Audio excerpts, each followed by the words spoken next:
Jim Johns. Jim, you're familiar with the book. Jim, do you still have copies of your book available? Jim? I never have. It's on Amazon. Oh, you never had them to sell. Okay. Anyway, he did a book called Reassessing Pearl Harbor, and did that for a lot of years.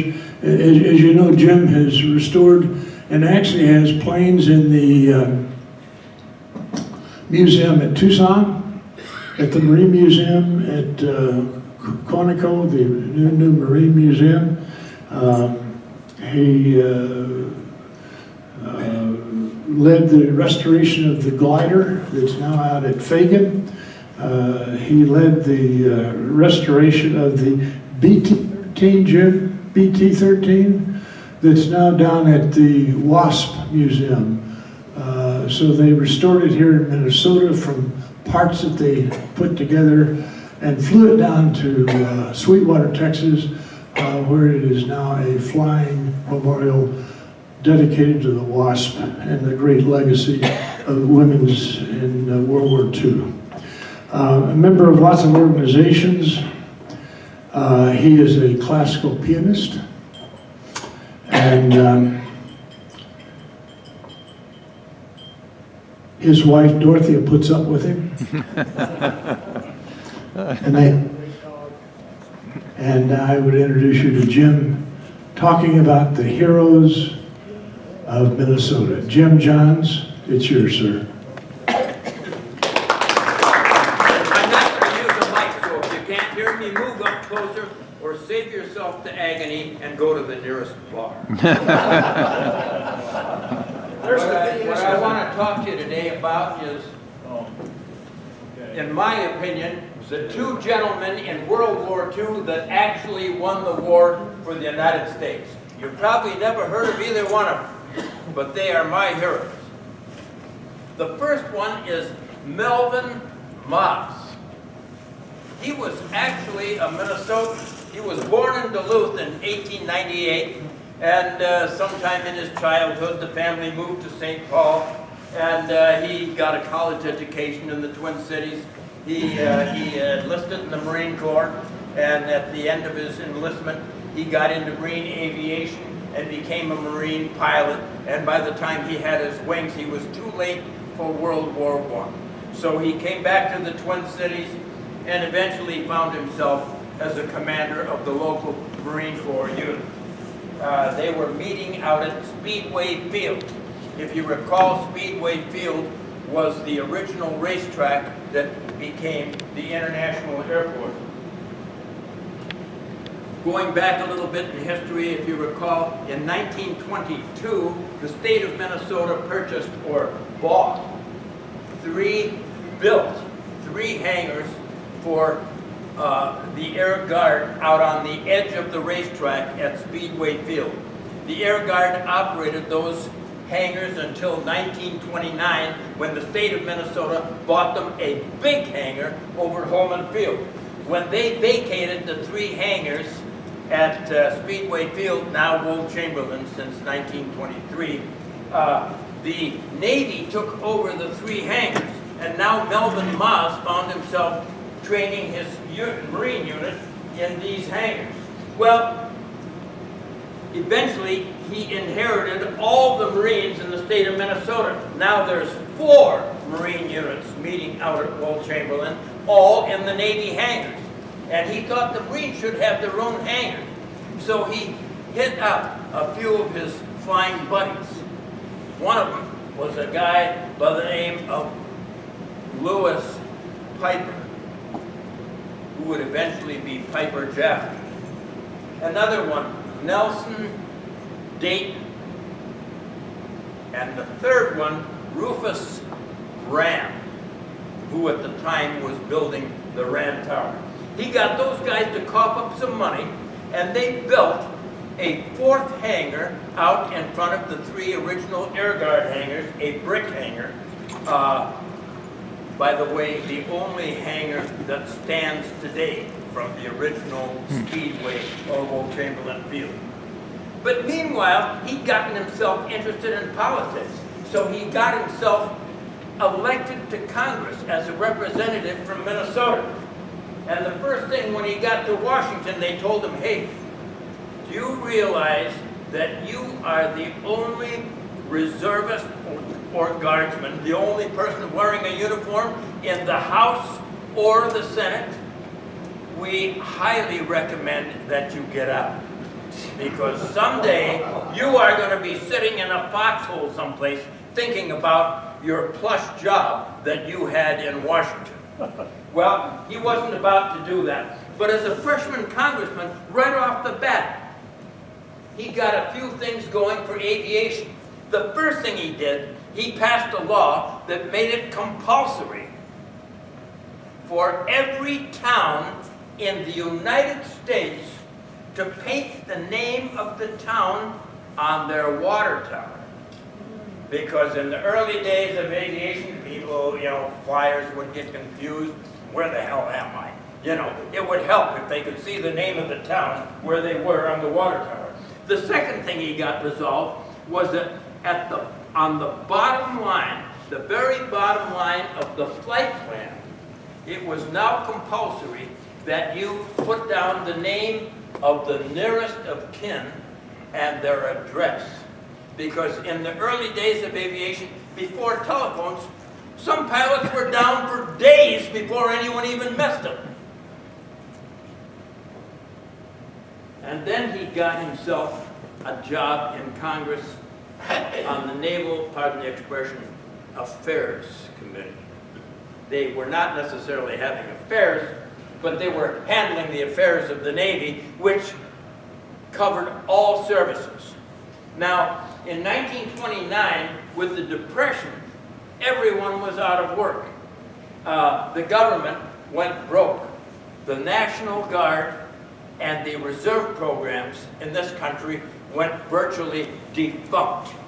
You were paid for your 2 weeks of summer camp, but the other 10 weekends were on the house. Plus, you had to buy your own uniforms. Well, as a result, the reserve and the guard programs totally emptied out.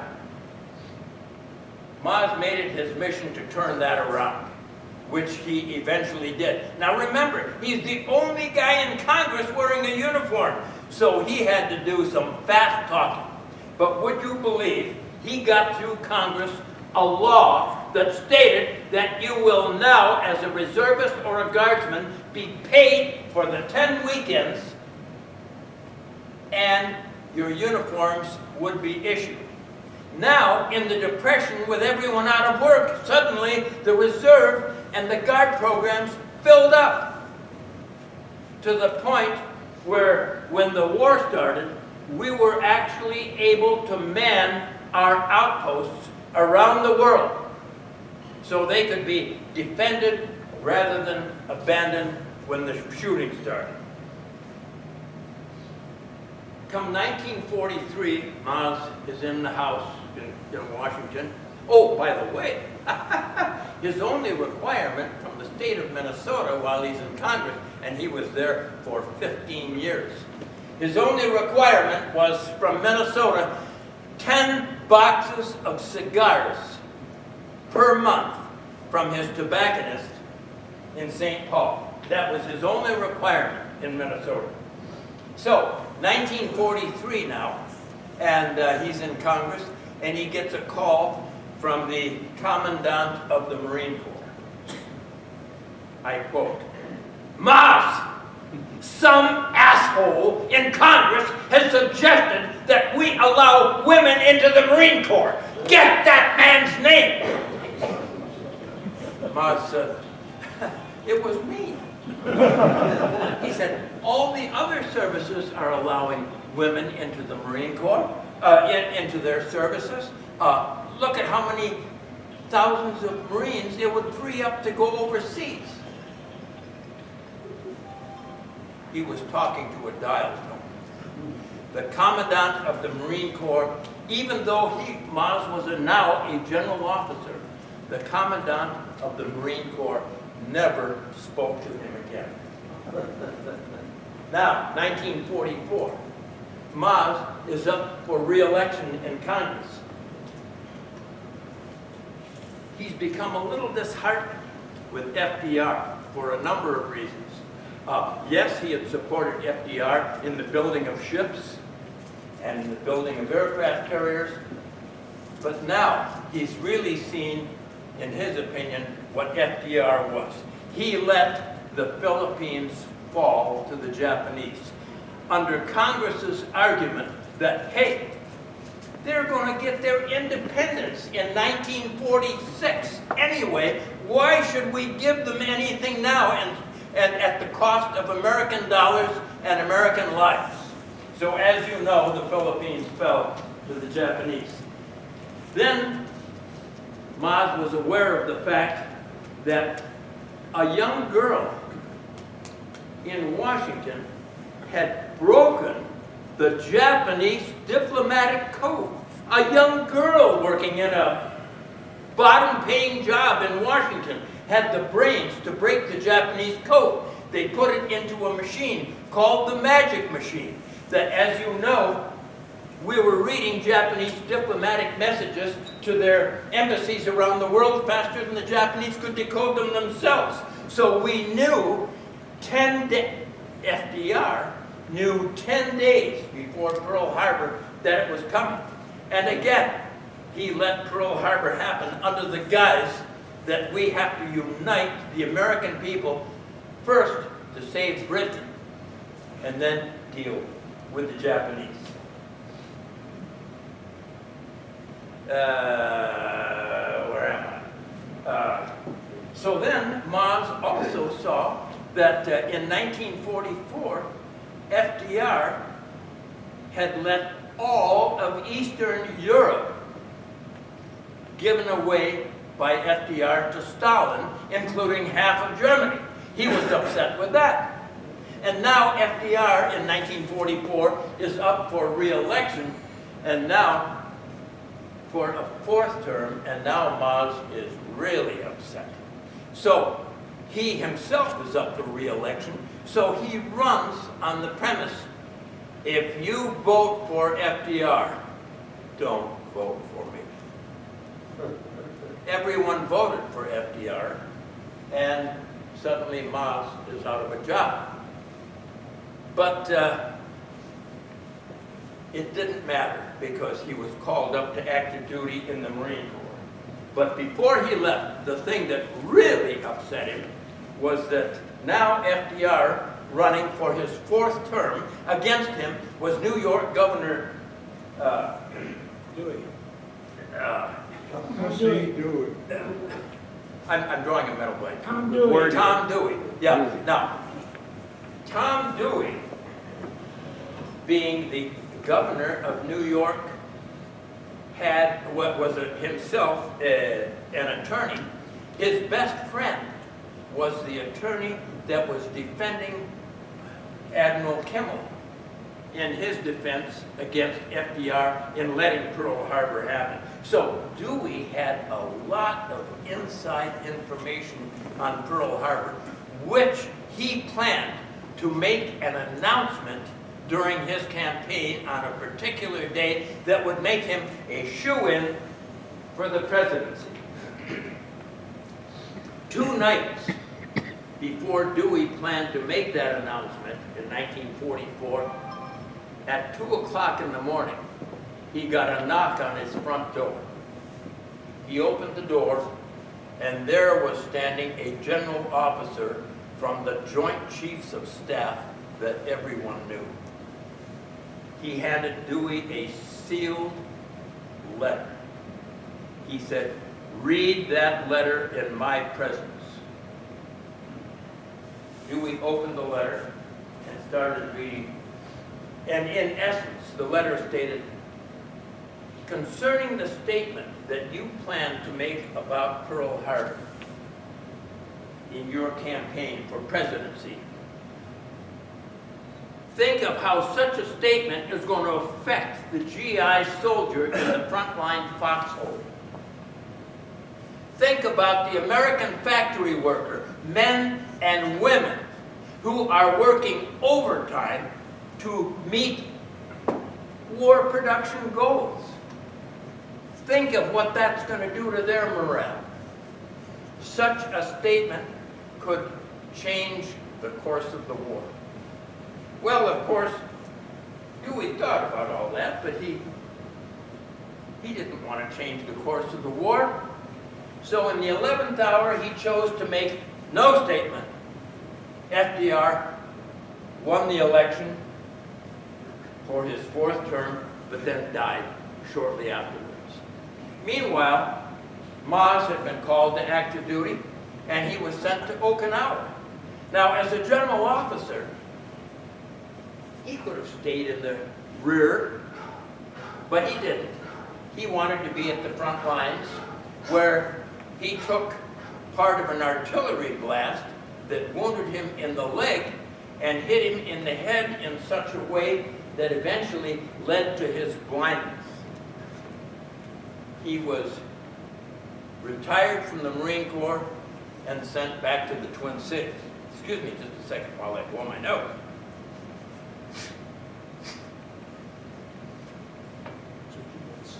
The year is now 1967. I'm a young, I don't know, 2nd lieutenant, I guess I was. I put in 26 years in the service in aviation, most of them in Army aviation, 4 of them in Marine aviation. And my wife and I, in 1967, one night, were having dinner out at the Officers Club, and Sherm Bowen, whom I'd known from my Marine aviation days, in the days when there were 4 Marine aviation squadrons in the Twin Cities, 3 fighter squadrons, and 1 radar squadron. Sherm Bowen, whom many of you remember from WCCO's World of Aviation, commanded the radar squadron. We'd become good friends from the Marine aviation days, plus we were both airplane owners, and on weekends would take family trips with our airplanes together. Well, in any event, 1967, Dorothea and I are having dinner at the Officers Club. Sherm comes up to the table and says, "I want to introduce you to someone." So I got up and he took me over to another table, and there was a Marine general sitting there with another gentleman and a few ladies. I had no idea who he was. I didn't know who Melvin Maas was. He and Sherm introduced us, and Maas held changed cigar from one hand to the other hand, and then held his hand out, but he wasn't looking at me. And I knew immediately, boy, this guy is blind. So we shook hands, and I'd give anything to remember today what our short 5-minute conversation was. But in essence, the only thing I remember that he said to me is, no matter how bad it gets, don't get up. Stick it out to the end, referring to the service. Not too long after that, Sherm told me that Maas had died. And it wasn't too long after that that Sherm told me that someone had told someone that told Sherm that Maas died in an oxygen tent while smoking a cigar. The other guy that I wanted, so in essence, the reason that I think Maas is a hero from my standpoint is that he saved this country by getting paid for the Guard and the Reserve, the units that filled up, that we were able to man our overseas units when the war started. The other guy I think that I think is my hero from World War II is a guy by the name of Henry J. Kaiser. Some of you maybe remember the Kaiser automobile a couple of years after the war. But in any event, Kaiser was the kind of guy that you could put a dime in his hand and almost while you watched, it became a $100 bill. The man was a genius for making money. Before the war, he built the Grand Coulee Dam, the Hoover Dam, the Bonneville Dam, built them all ahead of schedule and under budget. Now this was a guy that knew also how to save a dime. Before the war, he was called to well, he wasn't called, he went to a meeting in California. Now, he could have flown there, he could have taken the train there, he could have driven there. But he put on his business suit and hopped a freight. 3 days later, he arrives in California, brushes off his suit, and attends a meeting with top business executives, top congressional executives, and top military personnel, a meeting that will decide who will build 30 ships for the United States Navy. At that meeting, this guy that took a freight there was the low bidder at $47 million is what he bid. He was the low bidder. He got the contract at that meeting. He took the deposit from that money, left the meeting, and went to Richmond, California, a town on the coast, and bought the land on which he would build the shipyard, and around the country bought the material that would be needed to assemble those ships, and completed the last ship ahead of schedule and below budget. And at that same Richmond plant during the war, he would build 747 ships. He was the only man on the face of this planet that personally had 30,000 people on his personal payroll. Well,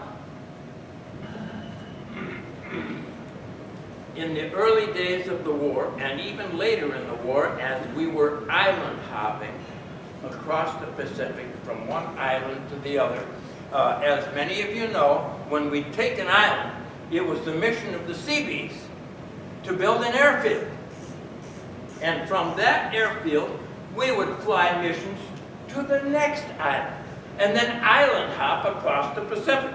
Well, in the South Sea torrential rains, of course, the rains were such that the Seabees would build the airfield, but the runways, the taxiways, and the parking areas were knee-deep in mud. It was mandatory to get cement to these places. Now, these were days before Marston matting that came out in the last year of the war. They were dependent on concrete. Concrete was slow in getting there because in this country, the cement had to be loaded into a 100-pound bag. Then the bag had to be stacked on pallets, and the pallets had to be loaded up in the holds of the ship.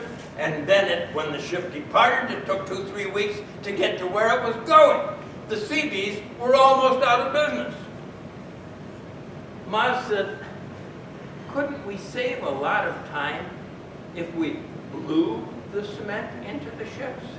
And of course, that got a big laugh from the cement industry and the shipping industry. They said, you realize that by the time if you blow the cement into the ships, by the time the ship gets to where they're going to have to drill the cement out of the ship.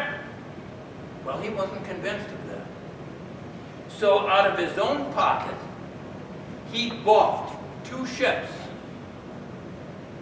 Then he got an organization to create and design a machine that would blow cement into the hold of the ships, which he did. His 2 ships were filled with cement finally, and then sent off on the 2-3 week trip across the Pacific. And when they got to where they were going, the cement was in perfect shape to use.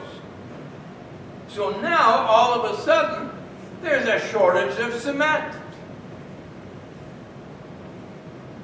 Maas notices that there's some acreage of land for sale in the extreme eastern part of the island of Cuba. He goes down there and checks out the land out of his own pocket, purchases it, builds a cement plant, and then builds a highway for 200 miles across Cuba into the seaport where the cement is blown into the ships and taken across the Pacific. The man was a genius for everything he did. Now, meanwhile, Pearl Harbor,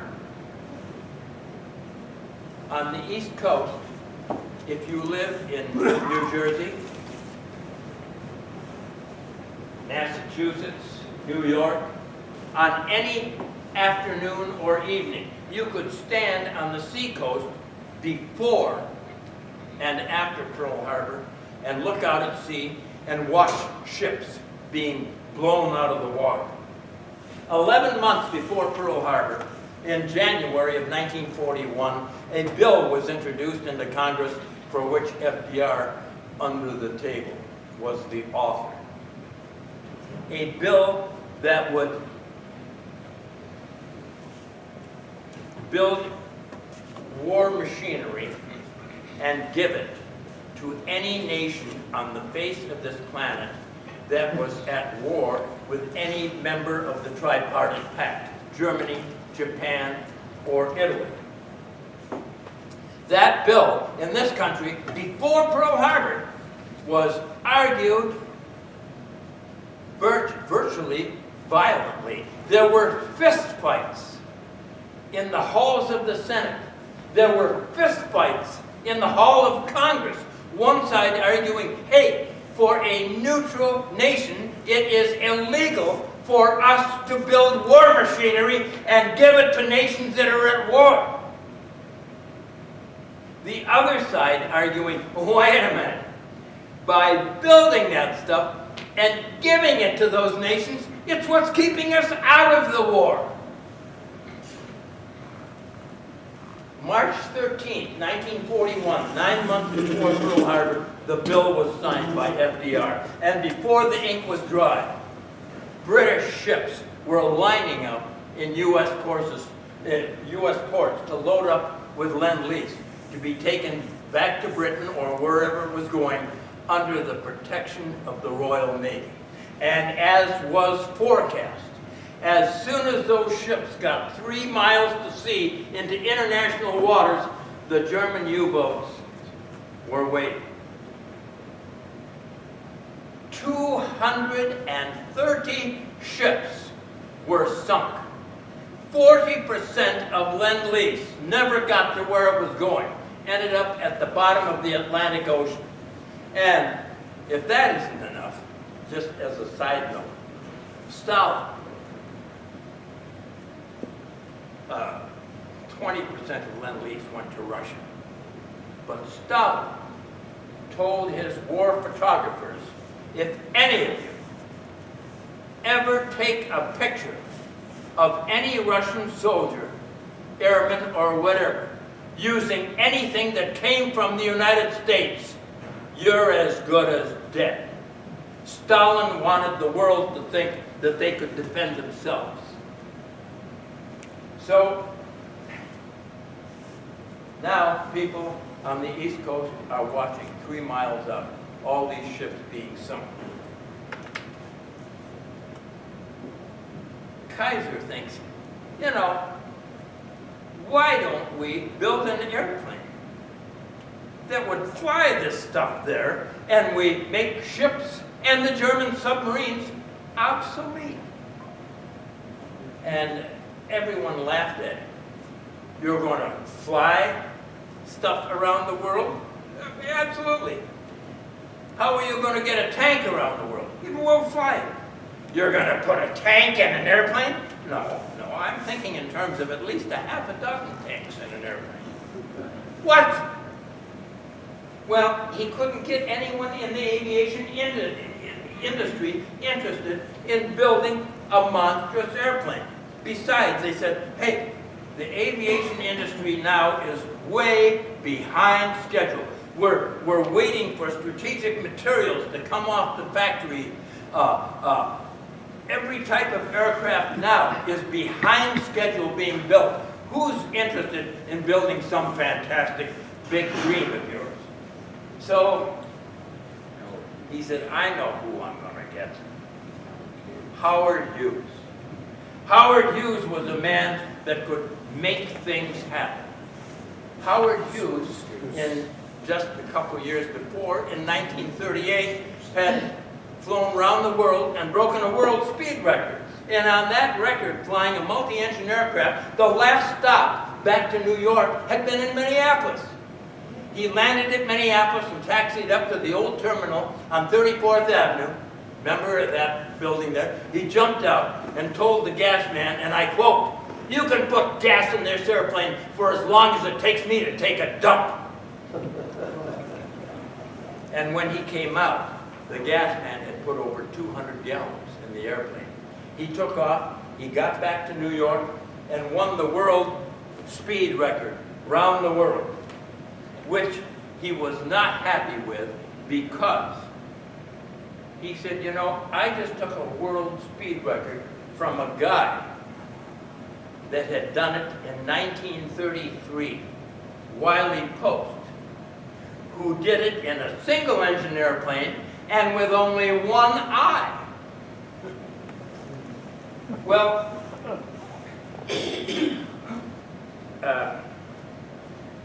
Hughes was a guy that, as I say, that could make things happen. He designed a multi-engine fighter. The aviation industry laughed at it. They said, a twin. The only airplane that's a real fighter is a single-engine airplane, a maneuverable airplane. A multi-engine airplane is like putting a bomber up there. What? You're out of your mind. And besides, well, no, wait a minute. He says, this would be a twin-boom airplane. They said, that's even worse, because with two engines on a twin-boom airplane, the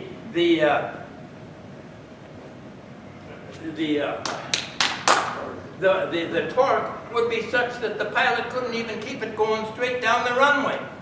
And he said, no, you don't understand. The left engine would be turning in the other direction. They said, now we're going to design an engine that turns the wrong direction. No, we just reverse what we're doing. Well, they said, this invention of Howard Hughes is absolutely ridiculous. So they put it aside. Someone at Lockheed saw it. And the next thing you know, Lockheed was building the P-38 fighter, the Lightning, a design of Howard Hughes. And now Howard Hughes is working on a, you know, today I'm drawing mental blanks on everything. It's catchy. Counter-rotating propeller, single-engine fighter, but with counter-rotating propellers. And the speed was unbelievable compared to everything else that was flying. Well, he took it off on a test flight, and something in the propeller shaft broke, and one of the propellers stopped turning, and he crashed, but he survived. Well, he's really going to improve on this design, but all of a sudden, Henry Kaiser shows up and says, hey, I got an idea for a really big airplane. And he gets Hughes interested. Hughes already has an aviation plant. He's got aeronautical engineers, and he has all the expertise necessary. They sit down, and they draw up a plan for an aircraft that would have a 320-foot wingspan, would be powered by 8 B-36 engines of 3,000 horsepower apiece. The aircraft would carry 750 infantrymen, and after the designs are all through, he's told, wait a minute now, with the war production goals of all the factories that are in business, you are at the very bottom of the list to get any priority items, which includes aluminum, any type of metal, magnesium, whatever. So now what is it? Again, a creation of Hughes. We'll just replace all the metal parts with the hardest wood available, birch. The longerons, the bulkheads, the spars, the ribs would all be built out of birch. The aviation industry said, my God, these guys are way out in left field. But they knew what they were doing. And finally, about the time they're ready to get this thing going, the war ends. Now, there are politicians in Washington that want to get on the grandstand, and they start blowing their horn. All the money that has been wasted on this spruce goose, of which there was no spruce, it was birch.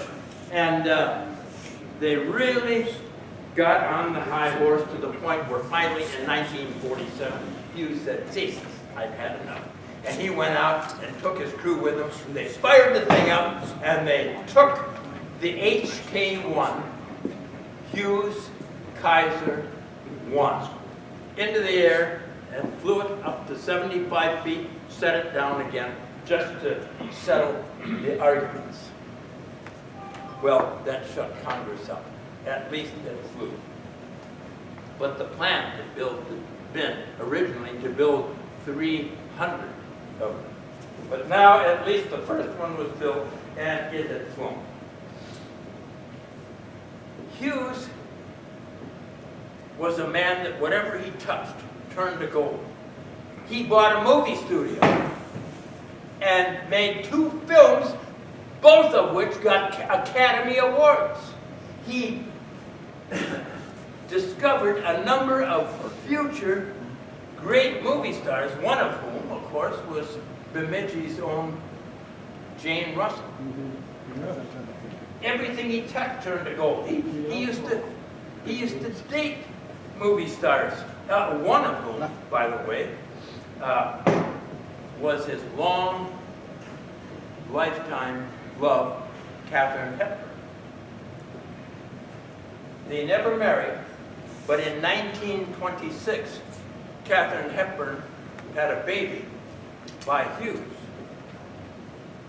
She named the baby Kay. And because the baby was a Hughes, she had everything that money could buy available. Lifestyle, education, you name it. Well, after the war, this was 1926 when she was born. After the war, as a young lady, she married a PT boater who had been in the Philippines. He had been one of the expendables at the time of the fall of Bataan. He had been wounded in both ankles and sent to Corregidor, where he was captured by the Japanese and spent the war as a prisoner.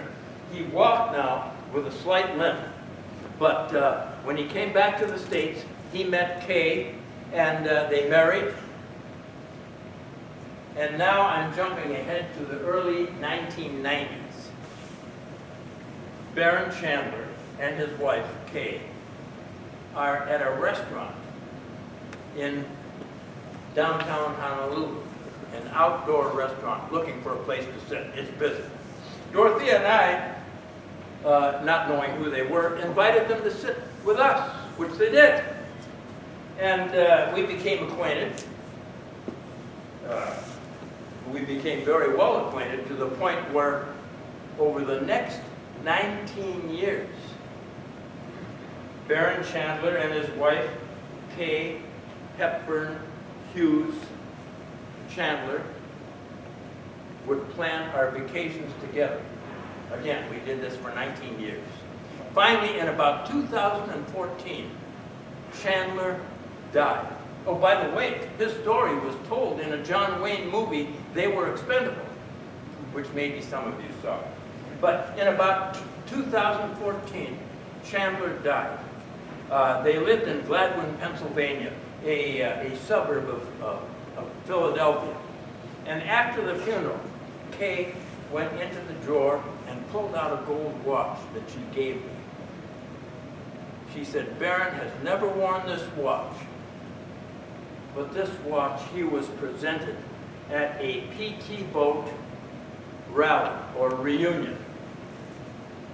The sister to this watch was presented to another PT boat, President John F. Kennedy.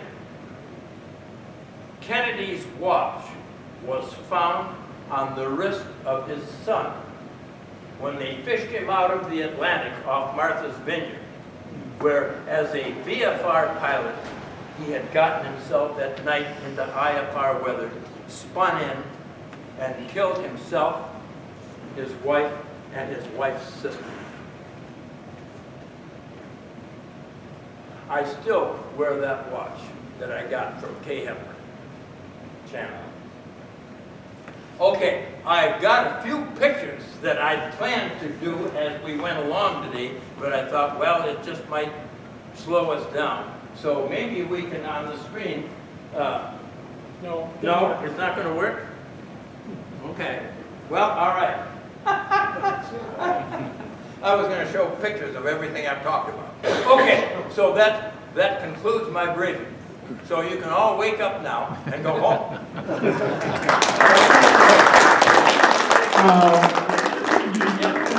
I want to add one thing.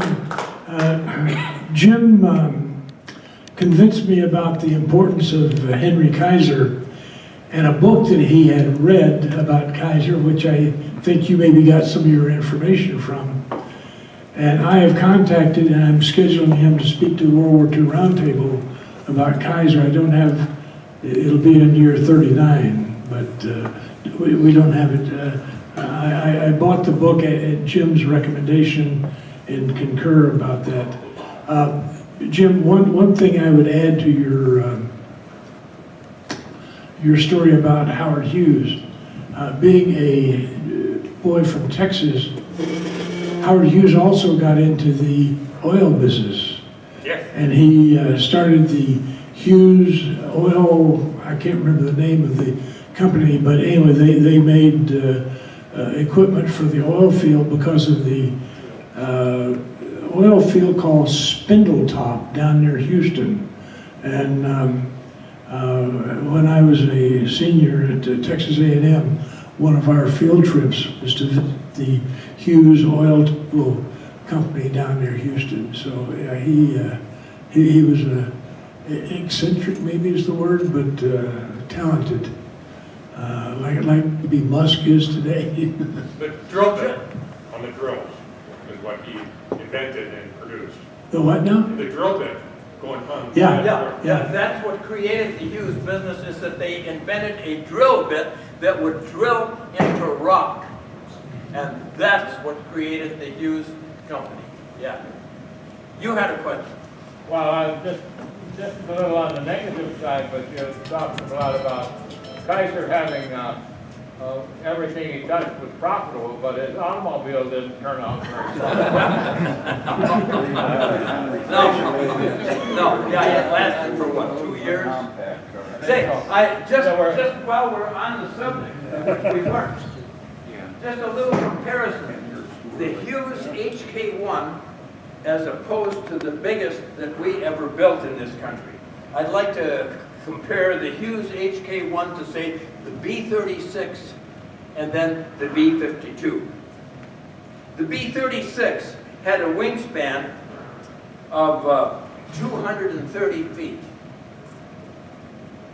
The Kaiser, the HK1, had a wingspan of 320 feet, 80 feet longer. The B-52 had a gross weight of 350,000 pounds. The Kaiser had a gross weight of 400,000 pounds.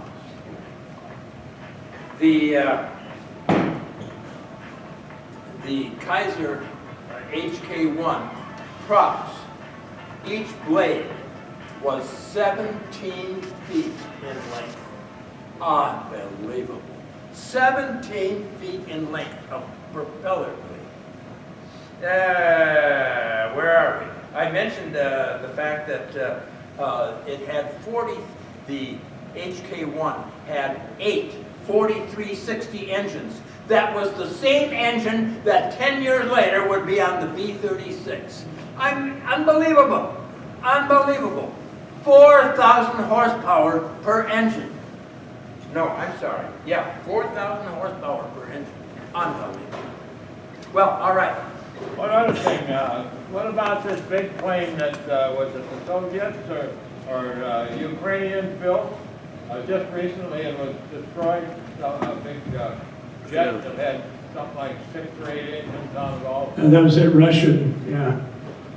Yeah. I don't know. Had about I 25 saw something on the wheels. History Channel about it though, yeah. Yeah. I was just wondering if you had any comparison with that. Yeah, I don't know. Well, I thank you very much. Thank you. See you in February. Stay warm.